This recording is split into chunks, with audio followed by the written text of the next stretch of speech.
ओम नमः सिद्धेभ्यः। ओम नमः सिद्धेभ्यः। इडमो मह्यन्ताणम् इडमो सिद्धाणम् नमो आय्याणम् इडमो वैश्यायाणम् इडमो गुरुरि सर्वसागुणम्।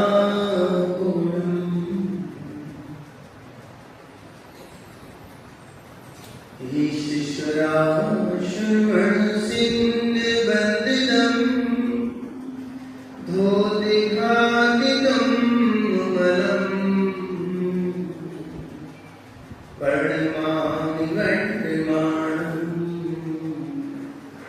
तिक्तं गन्धिष्य करतारम्। पंचश्रवणेश्वरी भगवान की 24 तीर्थंकर भगवान की देवालय प्रचारक श्री ऋषभ देव भगवान की चिंतामणि पातशाह भगवान की अंतिम तीर्थ शासनायक महावीर स्वामी की परम पूज्य मुनि कुंजय आचार्य आदि सागर जी महाराज की परम पूज्य तीर्थ श्री महावीर जी महाराज की परम पूज्य वासुदेव नंदन सागर जी महाराज की परम पूज्य श्री तपस्वी श्री सागर जी महाराज परम पूज्य वर्तमान के वर्तमान सुनील सागर जी भीम का 9 करोड़ महान दासां निवाणी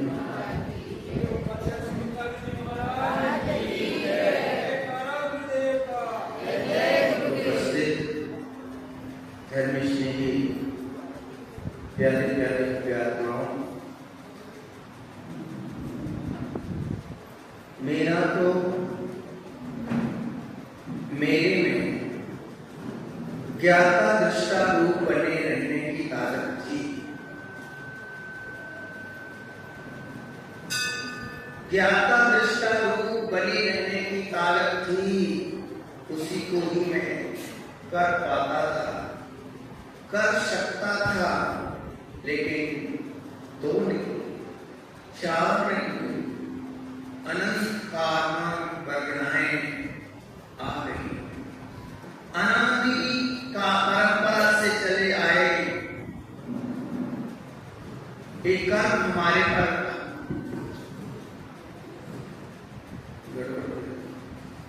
अनादिकाल से आए हुए कर्म वर्गणाएं हमारी आत्मा पर हावी हुई। मेरा धर्म तो एक ही था, ज्ञाता दृष्टा रहने का। यानी हमारा धर्म था ज्ञाता दृष्टा रहने का। धर्म का मतलब स्वभाव, जो उसका स्वभाव में जैसे भगवान आत्मा का जो शुद्ध स्वरूप है वो विमान एक है, ज्ञाता दृष्टा का भाव। हमारा स्वभाव अनादि से यानी ज्ञाता दृष्टा रहने का है।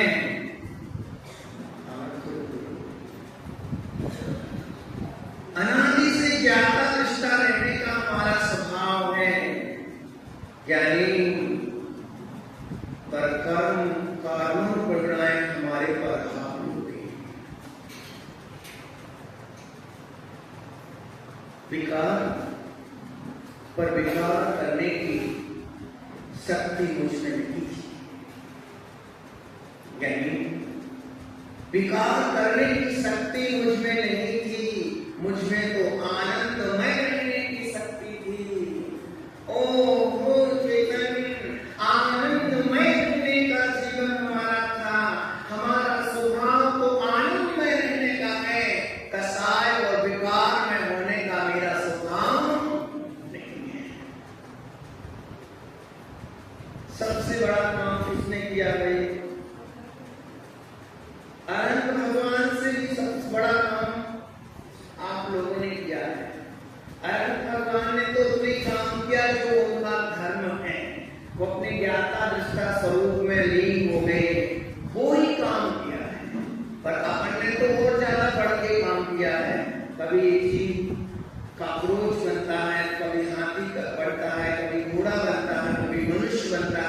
कभी देव बनता है, कभी नारी बनता है, कभी देखो अलग अलग रंग बिरंगे शरीरों में जन्म लेना होता है। भगवान को देखे हुए जब वो आपको देखते हैं तो उनकी विकराल दशा ही नजर आती है।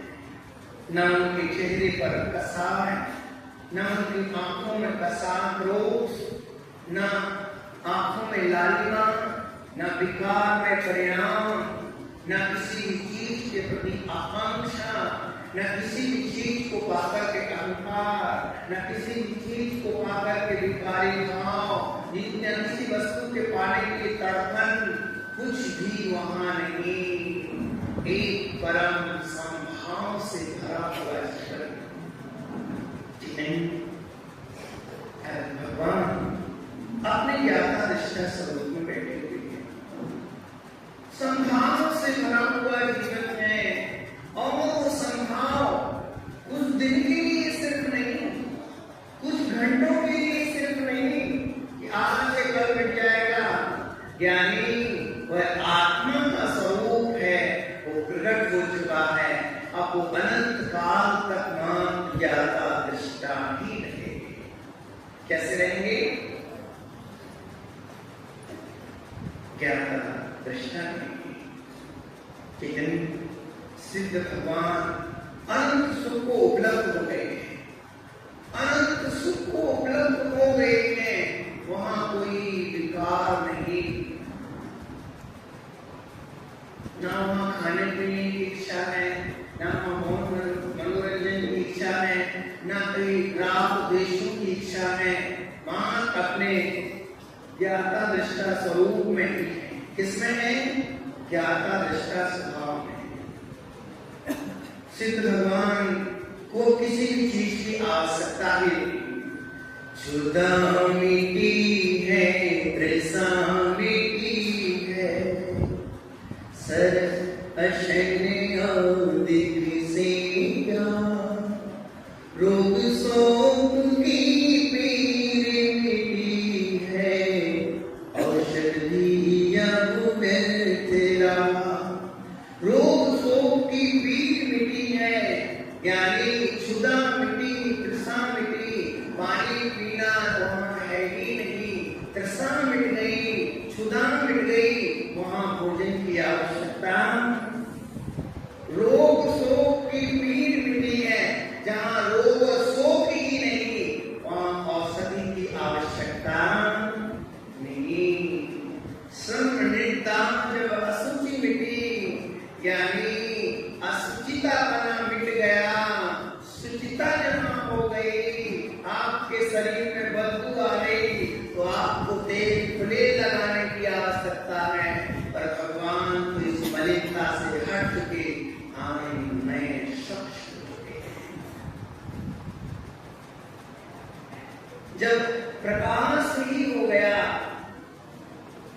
तो अंधकार तो अंधकार खत्म हो गया, तो प्रकाश और चीज की आवश्यकता नहीं।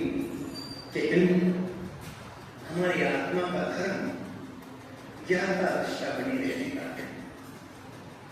अपने धर्म को भी याद कर लिया करो।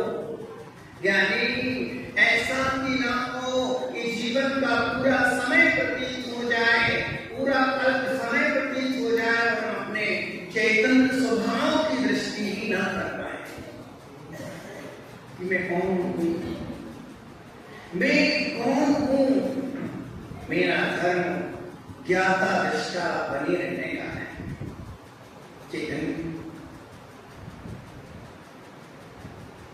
एक आत्मा घटनाओं ने हमारी आत्मा के असली स्वरूप को आकृत कर दिया है, और हम कर्मों के उदय में उस अवस्था को ही अपना मान बैठे।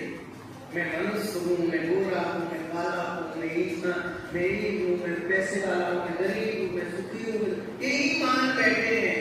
जो कर्मों के उदय से बनी अवस्था, उस पर हमने अधिकार जमाने की कोशिश की। यही मेरा स्वरूप है।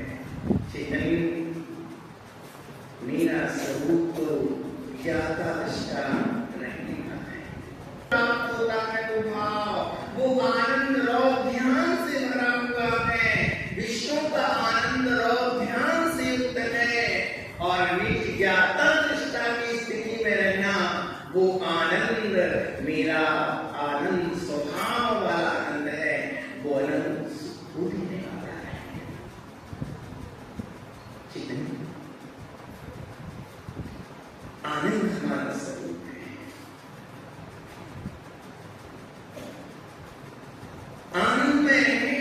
शक्ति हमारी आत्मा में है, विकार में हो गए,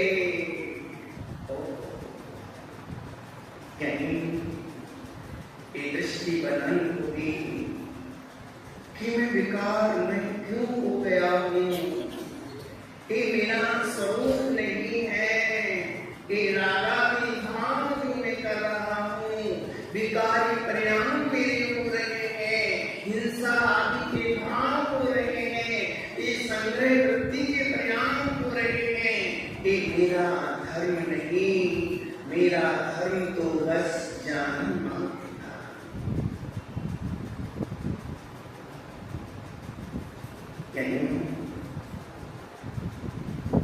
विभागों के भाने से क्लेश ही होता है, क्लेश के अलावा और कुछ उपलब्ध होता ही नहीं।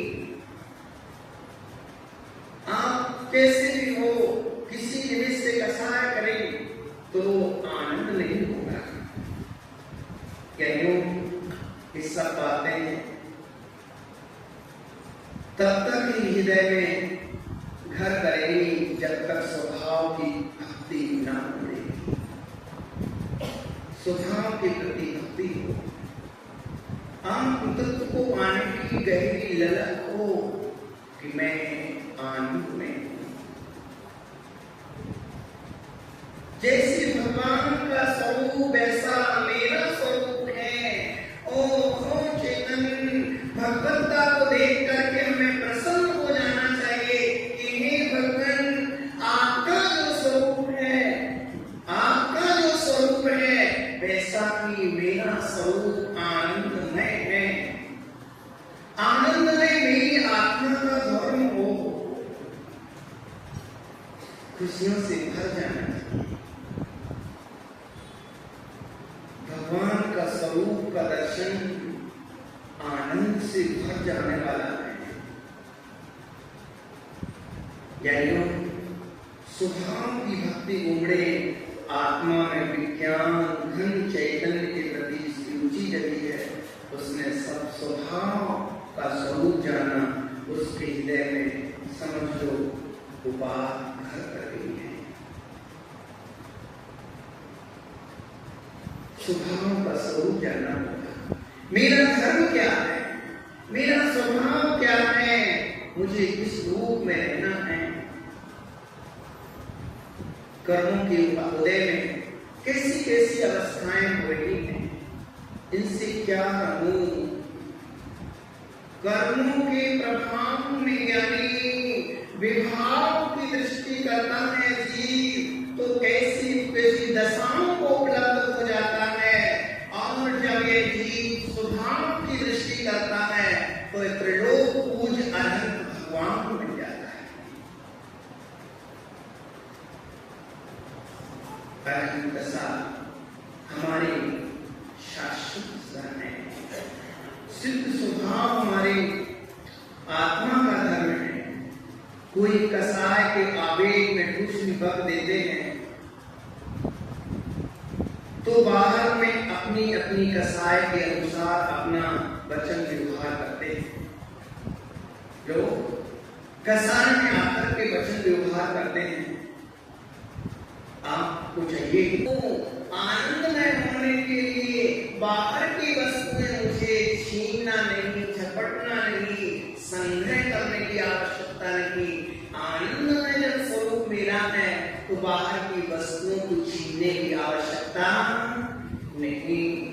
अरे भाई तुम रख लो, पर नहीं, अज्ञानता इतनी बढ़ चुकी है, आप बोध से इतने शून्य हो चुके हैं, तत्वबोध से विहीन हो चुके हैं, तो वो व्यक्ति आपस में लड़ रहे, पूरी आधी जिंदगी तो होगी नाम नहीं बताऊंगा कौन सा शहर है, कौन सा गांव है, पर आपस में लड़ते लड़ते लड़ते उनकी ऐसी जिंदगी निकल गई, पर एक दूसरे से बोलते तो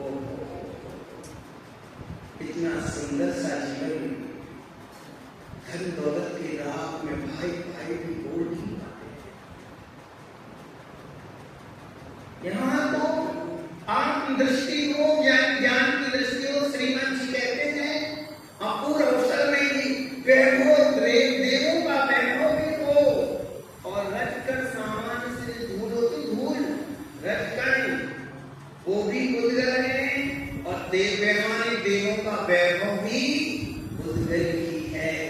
आप सोने का ब्रेसलेट पहने हो तो वो कौन सा है, कौन सा जीव है, वो तो उज्जवल है। और जो पैर की धूल पड़ी है वो सब बांट दिया और भगवान का ध्यान करते हुए समाधि को प्राप्त। समाधि की भावना अभी भी ऐसे आसक्ति नहीं होना चाहिए। घर चल जाए तो चल जाए, मेरा क्या जल गया, जल गया तो जल गया, बात रखी तो जला है, मैं थोड़ी जला हूं। ज्ञानी के अंदर तो इतना बड़ा साहस होता है कि उसकी देह भी जल जाती है, परिवार भी बिछुड़ रहे हैं, माँ पिता भी मरण अवस्था को प्राप्त हो गए, बेटा बेटी भी मर गए, अब क्या बचा, घर भी उजड़ गया, पुलिस वाले पुलिस को किसी ने कब्जा कर लिया, नष्ट हो गया और खुद भी मरने की स्थिति में है। फिर भी ज्ञानी के अंदर एक साहस है, मेरे चैतन्य धर्म को कोई छीन नहीं सकता है। इसलिए ज्ञानियों कोई क्लेश नहीं होता है। अज्ञानी कांपते रहते हैं, भाई एक झुग्गी झोपड़ी में रहते तो बेचारे होंगे, महाराज जीवन में कुछ नहीं है इनके पास, ऐसे बेचारे होंगे, तो मापदंड करते रहते हैं। पर पता नहीं ज्ञानी जो आकिंचन की भावना से भरा हुआ है वो दुनिया का सम्राट है, सबसे बड़ा सुखी तो वही कहलाता है। कितनी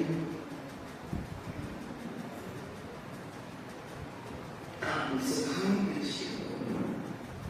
आनंद में मेरा स्वरूप है। कब तक करना है सब काम, कब तक मैं संसार की ओर दृष्टि डालता रहूंगा, क्या मिल जाएगा मेरा। दुनिया में किसी में ऐसी शक्ति नहीं जो किसी को लूट सके, लूट के बताओ ये लूट सकता है, देह को लूट सकते हो, परिवार को लूट सकते हो, बाहरी उपलब्धियों को छीन सकते हो, पर चैतन्य स्वरूप को कोई लूट नहीं सकता है, जो शाश्वत है। यानी उस आनंद स्वभाव आत्मा का है। तुम्हारा धर्म भी आनंद में रहने का है। क्यों व्यर्थ में की आकुलताओं में जी रहे हो। सजा आ गया तो आ गया, चला गया तो चला गया, अपने ओर से जब समर्पित हो जाओ और जिनको इस प्रकार की दृष्टि बन गई वो तो धर्म प्रभावना के लिए तैयार हो जाते हैं। घर में घी नहीं है, खत्म हो गया है, खाने के लिए तकलीफ है, एक ही रोटी बची है, फिर भी कोई अतिथि आ जाए तो कहते हैं आइए पधारिए, आधी रोटी तुम भी खा लीजिए। उदाहरण यहाँ तो भंडार भर के रखे, फिर भी निकालने का भाव आपकी बात नहीं करता।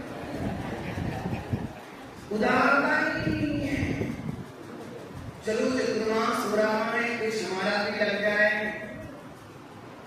अभी बेटा की शादी होना है, बेटी की होना है, तो करोड़ों रुपया खर्च कर देंगे और भगवान का अवसर आना है, भगवान की पूजा होगी, पंच कल्याण होगा, विधान होगा, गुरु जी आए हैं चतुर्मास में, चलो हमारा द्रव्य थोड़ा तो लगे।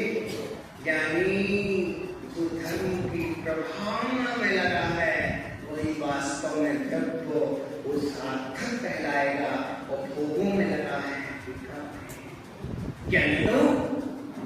जब मुनिनाथ को जब तक आहार नहीं दे देता है, जब तक उस तड़पता है, भरत चक्रवर्ती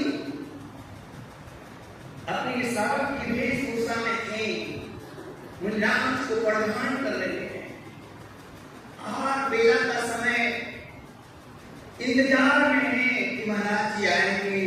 महाराज जी उस दिन आए नहीं, जंगल से आए ही नहीं।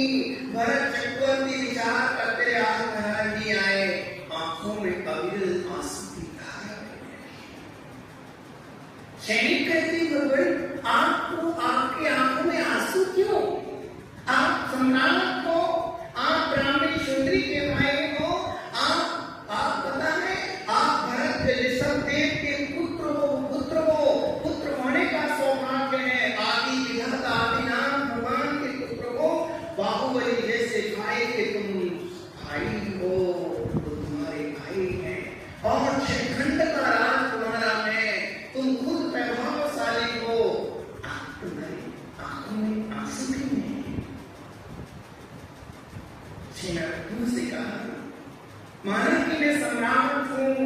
मैं चक्रवर्ती का बेटा हूँ, मैं खुद तीर्थंकर का बेटा हूँ और बहुत बड़े बड़े वैभव मेरे हैं, हजार देव मेरी सेवा में संलग्न रहते हैं, सब कुछ है भाई। पर आज इस बात पर मुझे आंखों में आंसू आ गए कि आज मेरे घर में कोई दिगंबर मुनिराज नहीं रहे। कितना विराट व्यक्तित्व, मुनिराज की महिमा समझ में आई। हाँ तो भाई मुनिराज जी का हुआ नहीं, उसके पहले डकारे आने लग जाती है रसगुल्ले की। अरे भाई बटरी की सही, किसी न किसी को डकारे। कहने का मतलब भरत चक्रवर्ती आंखों में आंसू आ रहे हैं। जब भरत जी भगवान मुनिराज को प्रधान करके घर में ले जाते, आहार कराते हैं, फिर कहते हैं आज मेरी कुटिया में मुनिवर आए हैं। ओहो, इतना बड़ा सम्राट, इतना बड़ा विशाल धरती का मालिक, वो क्या बोल रहा है कि आज मेरी कुटिया में मुनिवर आए हैं। मुनिराज के आने पर उस घर को महल नहीं मान रहा, कुटिया मान रहा है। कुटिया है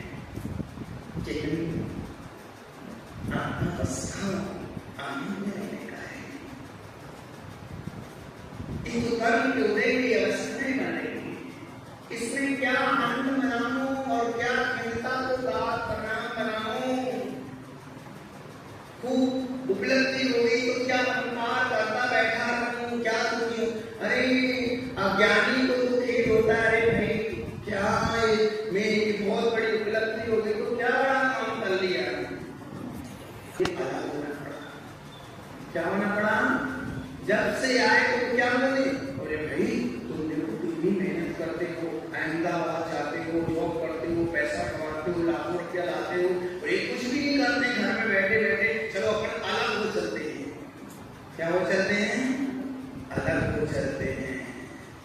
इसलिए हमने अपने अलग अलग परिवार बसा लिए। कोई भी अब चौका लगाना होता है तो एक दूसरे को मुक्त आना होता है।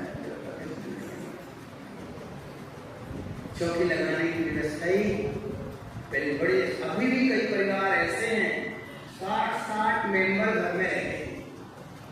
एक अभी बड़नगर में टोंगिया परिवार है, वो 60 मेंबर 50 मेंबर का परिवार को बड़ा। आपके यहाँ भी होंगे कि देखा नहीं, अभी देखूंगा। बड़े बड़ी जगह बड़े बड़े कई भाई हैं। अभी एक सिंघवी जी हैं बांसवाड़ा में, सिंघवी जी महासभा के वो महामानते अध्यक्ष हैं। तो बहुत बड़ी फैमिली है उनके जो भाई हैं 60 से ऊपर हो गए होंगे, 60 करेंगे। तो वो कहते हैं मेरे जूते भी अभी भाई मेरे लाते हैं, मेरे कपड़े मैं नहीं लाता हूँ, मेरे भाई लाते हैं। कितना प्रेम होता है, मैं लाते ही नहीं हूँ। अभी कई लोग तो ऐसे भाई भाई हैं, और वो भाई भली है पर भाई क्या काम। यानी जिन भावना से दुनिया बढ़ रही, वो भावना तुम्हारी क्या लगती है, वो कसाय भाव तुम्हारे कौन लगते हैं, जिसके राह में तुमने अपने भाइयों को भी छोड़ दिया। एक बार की बात इसने बताई, एक माँ थी, तो बच्चा बड़ा हो गया, पैसे वाला हो गया, बड़ी दुकान खोली, शॉप का उद्घाटन था, ओपनिंग थी, तो उसने पूरे गांव में पत्रिका दी, पर माँ के घर में पत्रिका नहीं आई। अपने घर में माँ को पत्रिका, माँ इंतजार कर रही थी, कल मेरे बेटे की ओपनिंग है, बच्चों वो बहुत अच्छे ऑफिस पर आए, क्या बोल रहे घर दुकान में वो शॉप का ओपनिंग है, अब कोई आएगा बुलाने। माँ इंतजार कर रही है, बेटा आस पड़ोस वालों को दे दिया गया, पर माँ को देने की भावना नहीं आई। कितनी वो कसाय परिणाम हमें अपने आप अपने बालों से मिलने नहीं देता है, अपने बालों से भी नहीं मिलने देता है, और अपनी आत्मा से भी मिलने नहीं देता है। जब तक कसाय होंगी तब तक अपने आनंद स्वरूप का अनुभव नहीं हो सकता है।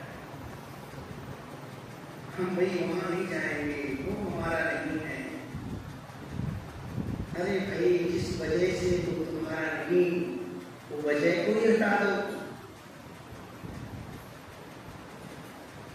यहाँ जितने मंदिर हैं, जिनालय हैं, सब हमारे टेस्ट अलग अलग हो सकता है।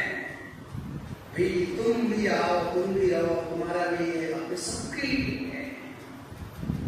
पैसे के लेकर के ही हमने बंटवारा कर लेते हैं। मैं यहाँ काम वाले हूँ, मैं यहाँ काम वाले हूँ, मेरा अधिकार है, मैं तो यहाँ नहीं आ सकते। एक दूसरे को देख करके बुरे भाव बना लेते हैं। वो पैसा भी धिक्कार नहीं हो गए, चूल्हे में डाल तो जल जाएगा, जिसको लेकर के हमारे परिवार में भी मनमुटाव हो जाते हैं कि नहीं। मैं तो बहुत बड़ी गहरी वाली बात बता रहा हूँ। अध्यात्म में जो हमारे आत्मा का धर्म है, आनंद में बनी रहने का है।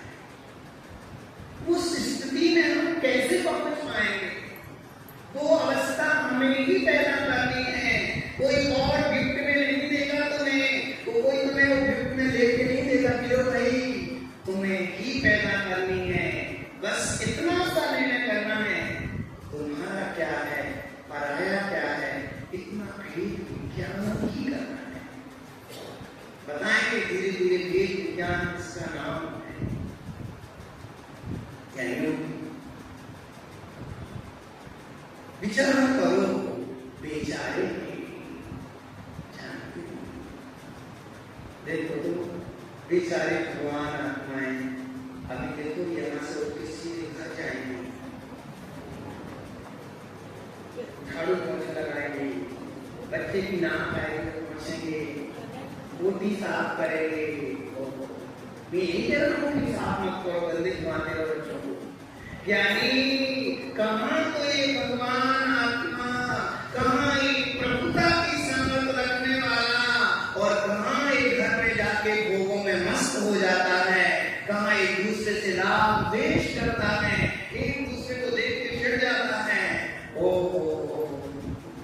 कहाँ तो ये सिद्ध भगवान की सामर्थ रखने वाला आत्मा, और कहाँ एक बिगड़ा हुआ जंतु बना देता है। जब भी बिगड़ी हुई स्थिति में पहुंचो तो चिंतन करना, ये तेरा स्वभाव नहीं है। आज जो कुछ भी अवस्था में हो, एक ही रास्ता है।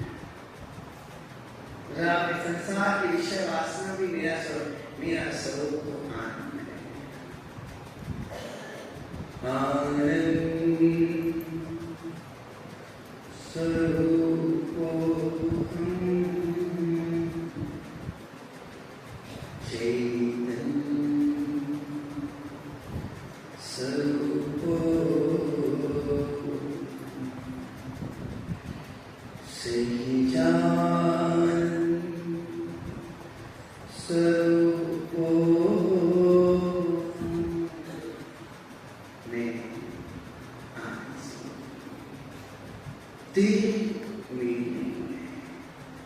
इस संबंध पर मेरा कोई अधिकार नहीं। एक भाव जो नैतिक हुए, संसार की वस्तुएं मुझे उपदेश मिली है, एक ही रास्ता है। आज मेरे जीवन में दरिद्रता ही है, एक दरिद्रता ही मेरी आत्मा का निस्वाह है। मैं तो उस आनंद स्वरूप को अपनी दृष्टि में हर पल किसी दशा बस अपने आत्म तत्व पर फोकस रखो। कहीं भी उपलब्धि हो, क्या हो सकता है?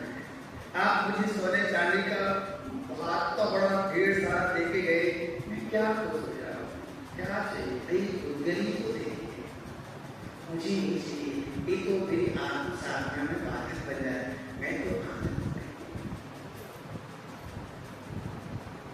कई लोग घर में जाके दिखाते, कितना बड़ा है, खुदगल का ही पिंड है।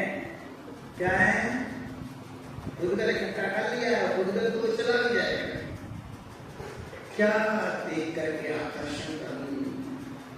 जिसने यानी आत्मा को नहीं निहारा, वही भूतल के टुकड़ों को निहारने में लालच करता है, आसक्ति करता है।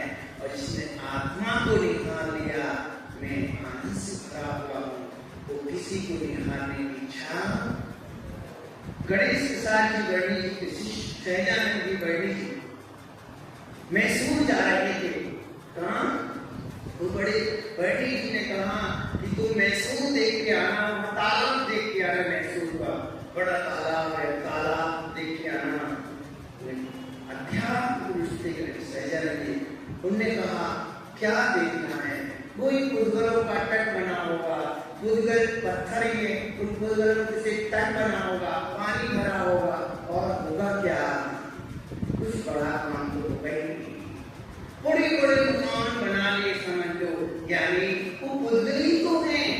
आप कहो अहमदाबाद में बहुत सुंदर बड़े बड़े बंगले हैं, अरे भाई वहां भी तो वही पुद्गल है, यहाँ भी वही पुद्गल है। क्या देखने जाना है? अब देखने के चक्कर में जी लाखों रुपया बर्बाद कर देता। अभी से जोड़ने लग गए होंगे कई लोगों को, इस साल की कमाई विदेश घूमने में लगाएंगे। चतुर्मास हो रहा है तो एक भी थोड़ा सा दान देने का भाव, ऐसे जी पापानुबंधी पाप करते हैं। यानी हरतेज जब दिग्विजय करके आए, उन्होंने कहा इस संपत्ति का उपयोग कहाँ करना चाहिए? 72 जिनालयों को निर्माण करवाया। एक पुण्यानुबंधी पुण्य होता है। तुम्हारा गर्भ है, मुनिराज की अंजलि में गया, एक पुण्यानुबंधी पुण्य का गर्भ है। और तुम्हारे घर में द्रव्य है, खा पी करके नौकर पोकर लोग बात खा गए, 50 लाखों रुपया, करोड़ों रुपया, और किसी ने क्या बोलते हैं, क्या डाल देते हैं, वो ऑफिसर आते हैं, वो क्या बोलते हैं, रेट डाल रहे हैं, लाखों रुपए लेके चले जाएंगे, तुम बैठे रहोगे। और यहाँ मंदिर में 1 रुपया भी नहीं दे पाए। तो पापानुबंधी पाप होता है, तो द्रव्य भी पाप में।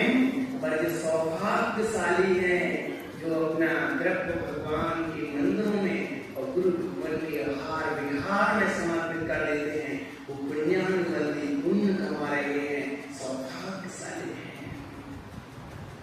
कई लोगों का वो द्रव्य नरक का कारण हो जाता है। हाँ, पैसे वाले को अयासी में बच्चे चले गए, ड्रिंकिंग कर रहे हैं, ड्रिंक कर रहे हैं, रात को महंगी होटलों में जा रहे हैं। बहुएं भी आजकल होटलों में घूंघट खोल खा के जाती है और मौज मस्ती कर रहे हैं। लाखों आजकल तो ऑनलाइन पैसा हो जाता है। तो बोलते थे भाई, मैंने बताया कि लोग बात, यानी मेरी बहू तो घूमने जाती है, और आजकल तो पहले से बुकिंग करवा दी जाती है। इतना पैसा है तो 1 सप्ताह में कितनी बार खाने आ जाओ, भोजन के लिए होटलों में जितनी बार आना आ जाओ, पैसा इतना जमा करके रखो, बस जितना सही है ना, पैसा जमा हो जाता है।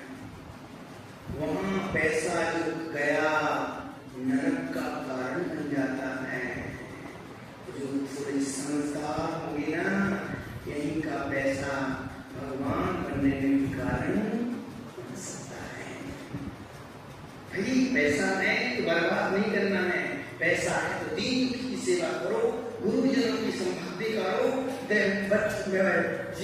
ज्ञान की प्रभावना करो, जीवनी प्रकाशित करो, बच्चों को पढ़ाओ, सबको धर्म का लाभ मिले। दिन तकलीफ है, हाँ आपने साधन में कोई दुखी है, और दृष्टि का भाव में हमारे जीवन को, हमारा जीवन आत्मा का स्वभाव में है। ये तो कर्म के उद्देश्य अवस्थाएं